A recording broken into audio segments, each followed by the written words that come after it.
Well, good morning. Today our reading is from Matthew chapter 16, and we're beginning with verse 13. And we see that the disciples and Jesus are going to a city called Caesarea Philippi. It was a great religious center in that there were many temples, actually 7 of several Roman gods and goddesses. And in the midst of all these temples, Jesus asks his disciples, "Who do people say that I am?" And the disciples answer lots of things, but he's drilling down. He wants to know. He says, "Who do you say that I am?" And of course, Peter is the first one to answer, and he says, "You are the Messiah, the Son of the living God." Now, Messiah is the Hebrew word for anointed one or king. And Jesus replies back and he says, "Way to go. You are blessed, Simon, son of John, because my Father in heaven has revealed this to you. You did not learn this from any human being. And now I say to you that you are Peter, which means rock. And upon this rock I will build my church, and all the powers of hell will not conquer it." Now, by powers of hell, what he's saying is that death can't stop this. Either his death or our death, my death, your death, death won't bring it down.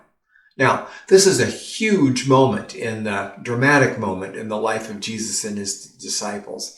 And Jesus tells them that, and he goes on and he adds on to it, and he surprises them, and he says, "Now, you have to know that it's going to be necessary for me to suffer terrible things and to die and then to be raised from the dead."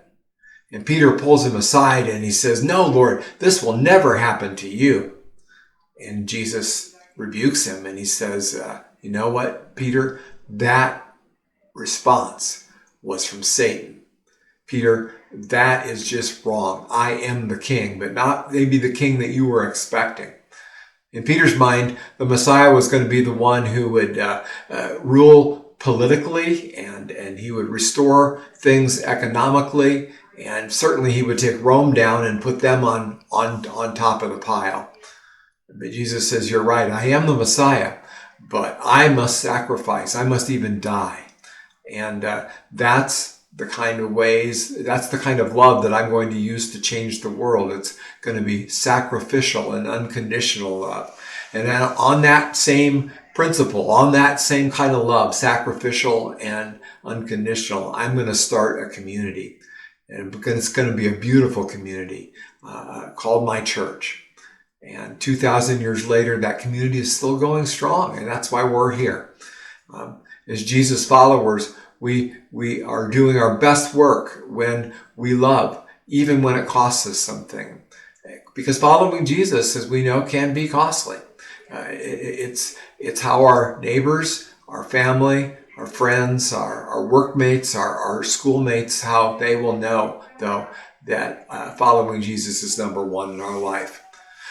If I'm following Jesus, there's going to be a time when, I can't go there, or I need to stay, or I need to leave, or I just can't participate, or I can't say something that you're saying, or I need to say something to counteract it, or maybe I need not even take a job that I'm offered, or maybe I need to accept the blame for something that I know that I did.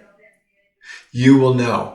And at this moment, it's making a choice, means dying a little bit to yourself, and so that you can live authentically, and you're following him, even though it costs you something. Living honestly is how others will know that Jesus is number one in your life, and it's how you will also discover who you really are. Have an amazing day. If these devotional videos are helpful to you, subscribe to our channel and click the notification button so you know when we post a new video. And of course, please share them with others.